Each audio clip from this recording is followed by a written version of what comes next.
Assalamualaikum warahmatullahi wabarakatuh. Perkenalkan, saya Naysila Rahmadewi, mahasiswi UIN Sunan Gunung Jati Bandung, program studi sosiologi kelas 1E dengan NIM 12580100156, Fakultas Ilmu Sosial dan Ilmu Politik. Pada kesempatan kali ini saya akan melakukan wawancara yang dimana sebagai tugas akhir mata kuliah Bahasa Indonesia.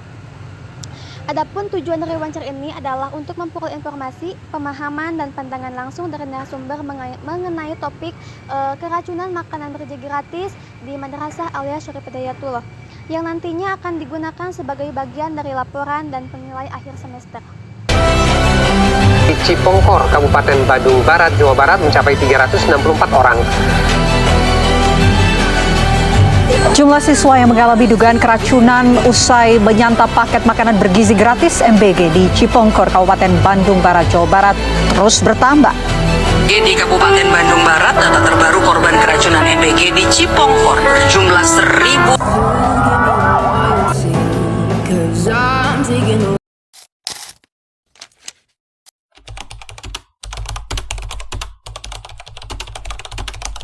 Assalamualaikum warahmatullahi wabarakatuh. Waalaikumsalam warahmatullahi.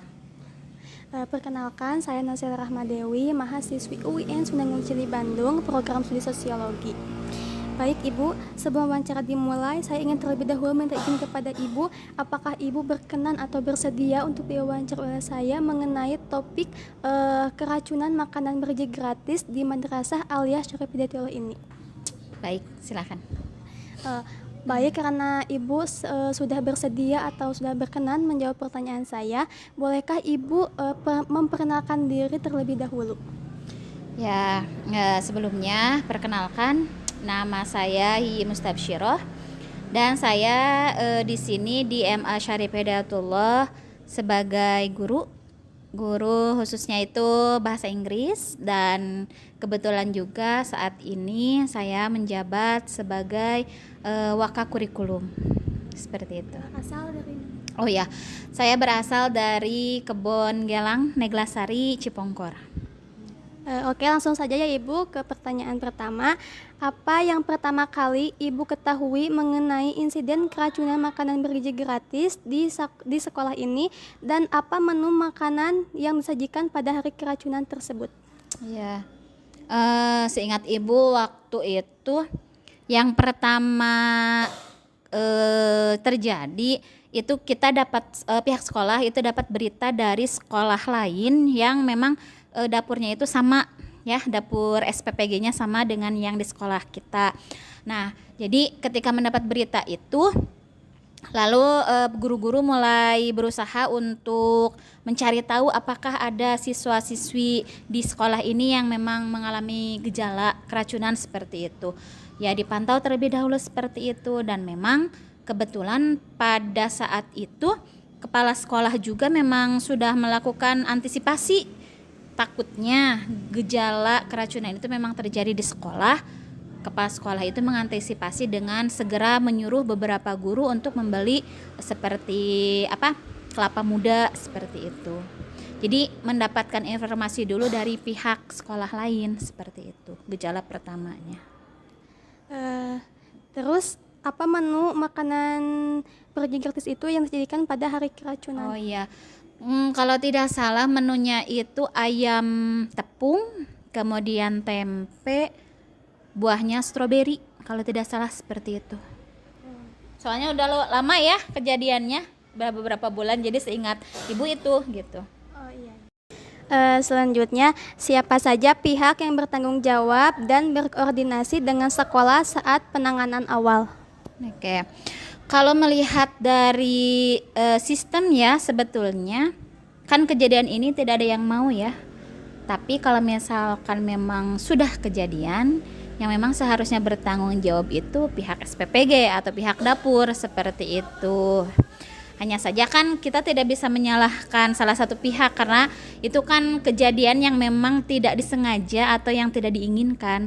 Tapi kalau misalkan melihat dari keracunannya dari makanan MBG, maka ya sudah seharusnya yang bertanggung jawab itu dari pihak SPPG-nya seperti itu. Oh, jadi tidak ada yang disalahkan?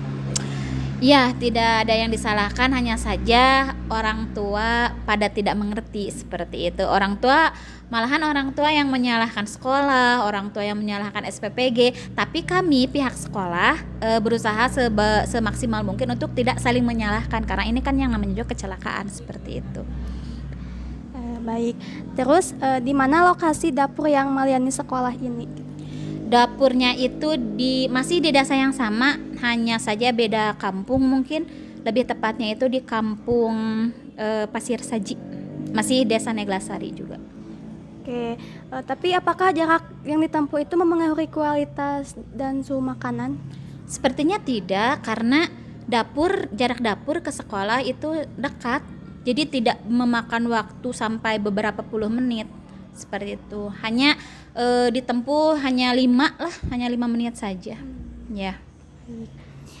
Terus Ibu, kapan kejadian keracunan makanan bergizi gratis ini di sekolah terjadi? Kalau untuk tanggalnya Ibu lupa, tapi kalau tidak salah itu harinya masih ingat ya, itu hari Rabu di bulan September. Tapi tepat tanggalnya Ibu lupa tanggal berapa. Udah lama Ibu? Iya, berapa bulan yang lalu. Terus kapan siswa mulai mengeluhkan gejala keracunan itu? Kan makanan itu didistribusikan ke anak perkiraan jam 9 nih, jam 9. Nah, selang dari 2 jam, dari jam 9, 10, 11. Nah, jam 11 itu ketika istirahat sekolah, kalau tidak salah sedang istirahat, itu ada satu anak yang sudah mulai merasakan gejala. Jadi jam 11, selang 2 jam setelah makanan didistribusikan, seperti itu. Gejalanya itu ada anak yang mulai merasa pusing, mual.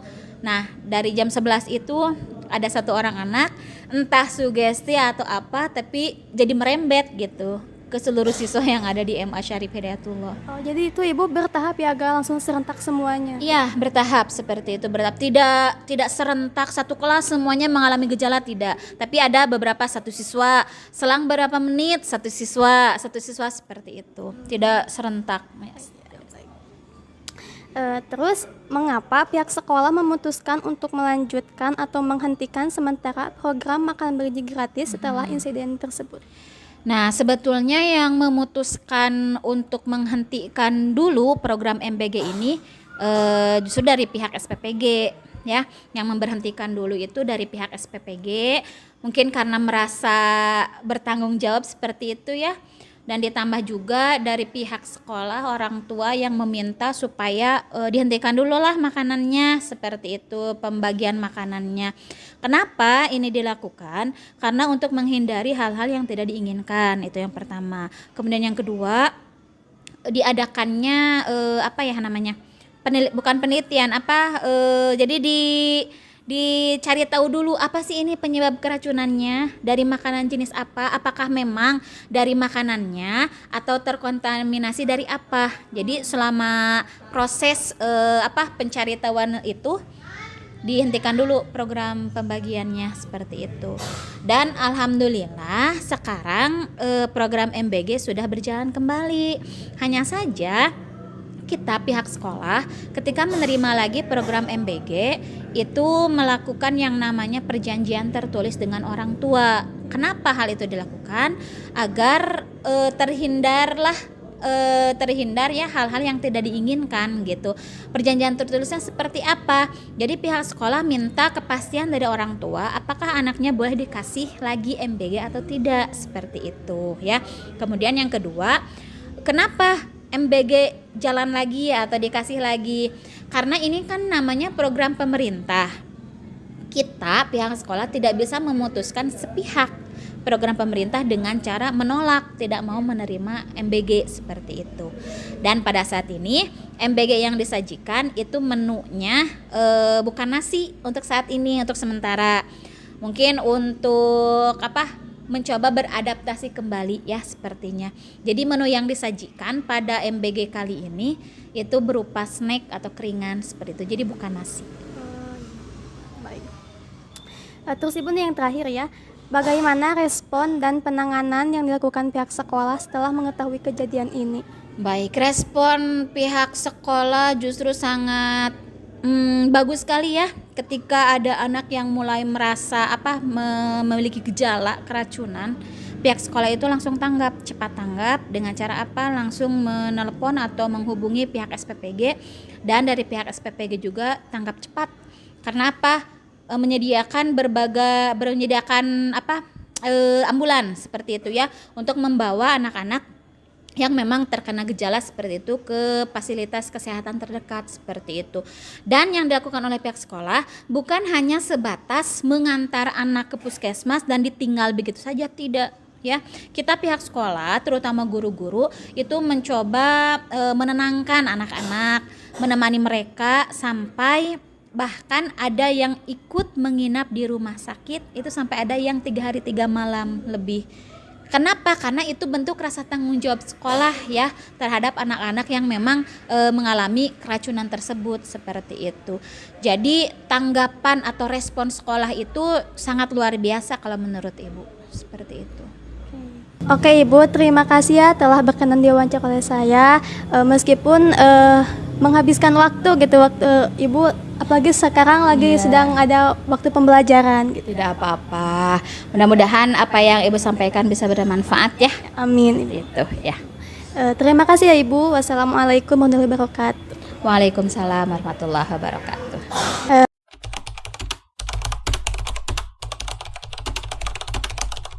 Halo, assalamualaikum warahmatullahi wabarakatuh. Baik di sini saya sudah bersama dengan informan yang kedua atau narasumber yang kedua, yaitu dengan saudara Lucy. Oke, Lucy, baik, kamu bisa perkenalkan diri terlebih dahulu. Perkenalkan, nama saya Lucy Raisa Dika Putri. Saya dari Kampung Cicadas, Desa Sarinagen, Kecamatan Cipongkor. Oke, Lucy, sebelum diwawancara, saya ingin meminta izin ya. Apakah Lucy berkenan untuk diwawancari dan bersedia memberikan informasi terkait topik yang akan dibahas, yaitu mengenai keracunan makanan bergizi gratis di MA Syarif Hidayatullah? Saya berkenan dan siap untuk diwawancarai. Oke, karena Lucy sudah siap untuk diwawancari, kita langsung saja ya ke pertanyaannya. Apa saja makanan atau minuman yang kamu konsumsi sebelum merasa tidak enak badan? Waktu itu udah makan itu, terus makan, minum air kelapa sama minum susu beruang. Udah dua. Gitu aja. Oke, terus gejala apa yang kamu rasakan setelah mengkonsumsi makanan bergizi gratis itu? Yang pertama itu perutnya panas gitu, terus pusing, lemas gitu ya. Udah pusing, lemas, mual-mual juga ada gitu, tapi nggak keluar. Tapi ada juga yang keluar, tapi saya nggak keluar.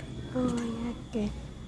Terus siapa teman kamu yang paling terpengaruh oleh keracunan makanan bergizi gratis itu? Menurut saya gitu ya, Teh Siti Nur Aini sama Teh Yuni. Karena kan yang lain dekat itu, dirujuknya mereka di Cililin, di RSUD Cililin sampai beberapa hari gitu. Ada juga yang sama satu lagi sama Risabella. Kalau masukin infusan itu keluar darahnya gitu sampai muncrat gitu. Menurut saya itu emang paling parah gitu keracunannya. Terus siapa teman kamu yang tidak memakan makan bergizi gratis pada hari itu? Apakah mereka juga mengalami gejala sakit atau tidak? Kalau menurut saya itu semuanya makan gitu. Tapi emang ada yang menempatkan gejala, ada juga yang enggak gitu. Oh, jadi gak semuanya langsung berdampak langsung keracunan gitu, enggak? Enggak, ada juga yang 1 hari ke depannya gitu, jam 1 malam ada yang keracunan juga, jadi gak langsung gitu. Oh, jadi bertahap gitu ya? Iya, bertahap. Oke. Terus di mana biasanya makanan bergizi gratis ini kamu makan? Apakah di kelas, di rumah? Terus apakah menyimpannya dulu atau langsung dimakan? Langsung makan di sekolah. Langsung dimakan gitu sekolah semuanya. Oh, semuanya Iya, gitu. langsung. Oke. Terus kapan kamu merasakan gejala pusing, mual atau sakit perut? Kan makan jam 9 pagi. Ya.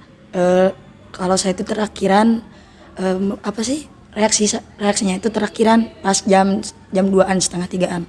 Oh, berarti ada jeda dulu ya? Ada jeda dulu gitu. Oke. Udah gitu. Mengapa kamu memilih atau mengkonsumsi makanan itu? Karena kan saya dari pondok, jadi belum makan gitu. Pas kesini lihat MBG emang lapar banget, jadi langsung makan gitu. Jadi emang ya langsung makan gitu karena belum makan apa-apa. Jadi tertarik gitu? Ya langsung tertarik gitu kan. Terus pas waktu keracunan juga makanan Waktu itu makanan yang paling enak waktu itu Kalau boleh tahu apa itu menunya? Kalau masih ingat. chicken, terus ada strawberry, terus ada tahu kayak di tahu pokoknya ada basa gitu pokoknya namanya tahu. Udah gitu aja. Oke. Terus bagaimana kondisi makanan itu saat kamu terima? Apakah masih hangat, dingin, bau atau terlihat aneh gitu? Kalau dingin selalu dinginnya tiap dingin enggak, belum pernah hangat gitu, dingin wae gitunya. Terus kalau bau ada kan biasanya biasa gitunya. Nah, waktu pas keracunan emang ada yang aneh non dina daging gitu. Daging. Baunya tuh aneh gitu, daging gitu. Yang anehnya itu daging. Oke, terima kasih ya Lucy. Kamu sudah berkenan diwawancara oleh saya. Maaf jika saya mengganggu waktu istirahat kamu. Apalagi sekarang lagi UAS ya? Iya lagi was. Hari keberapa? Hari terakhir sih. Hari terakhir ya. Hari terakhir, oke. Sekali lagi makasih ya Lucy. Maaf sekali lagi ya. Baik teman-teman, dari informan kedua sudah berakhir. Terima kasih. Wassalamualaikum warahmatullahi wabarakatuh. Assalamualaikum.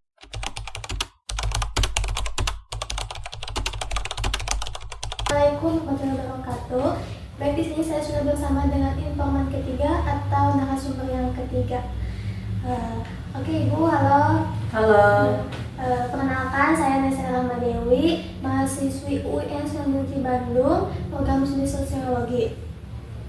Ibu, maaf sebelum wawancara, saya ingin terlebih dahulu minta izin kepada Ibu selaku narasumber, apakah Ibu berkenan untuk diwawancari atau bersedia memberikan informasi terkait topik yang akan dibahas, yaitu keracunan makanan bergizi gratis di MA Syarif Hidayatullah. Oke, siap. Saya bersedia untuk diwawancarai. Oke.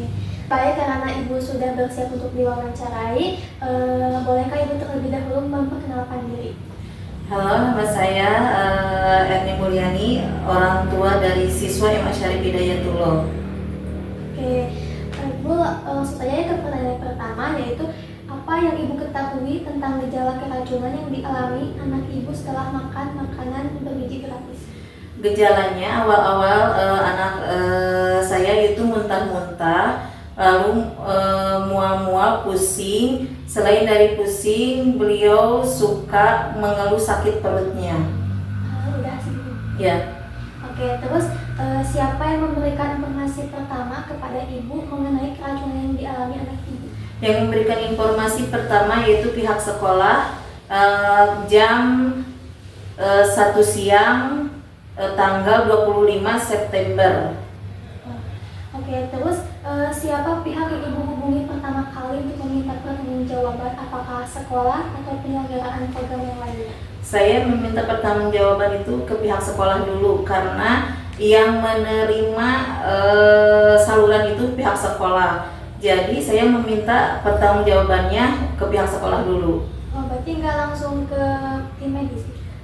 Enggak, langsung ke sekolah dulu, dari sekolah langsung ke tim medis membawa anak ke puskesmas. Selain dari puskesmas kan ada rujukan, karena anak saya itu lebih parah, saya langsung bawa ke rumah sakit Cirilin. Oke, terus Ibu kapan mendapat informasi bahwa anak Ibu mengalami keracunan makanan bergizi ini? Tanggal 25 September jam 1 siang. Oke. Terus menurut Ibu, mengapa kejadian ini harus mendapatkan evaluasi? Program ini memang harus dievaluasi karena sudah ada keracunan, berarti harus diperbaiki dalam sistem dan makanan gratisnya. Karena kalau tidak ada perbaikan, mungkin nanti ada EBG lagi, saya tidak akan mengizinkan anak saya untuk memakannya. Terus Ibu, yang terakhir nih, bagaimana kondisi anak Ibu setelah mendapatkan perawatan atau tim medis? Alhamdulillah selama ini sesudah mendapatkan perawatan, anak saya baik-baik saja. Beliau itu sekarang lebih ceria karena udah mendapatkan perawatan dari pihak rumah sakit. Oke, terima kasih Ibu. Apakah segitu saja yang dapat Ibu sampaikan? Ya, itu yang saya dapat sampaikan karena itu yang anak saya alami. Oke, sekali lagi saya mengucapkan terima kasih kepada Ibu yang telah bersedia meluangkan waktu untuk menjadikan narasumber dalam wawancara ini. Sama-sama.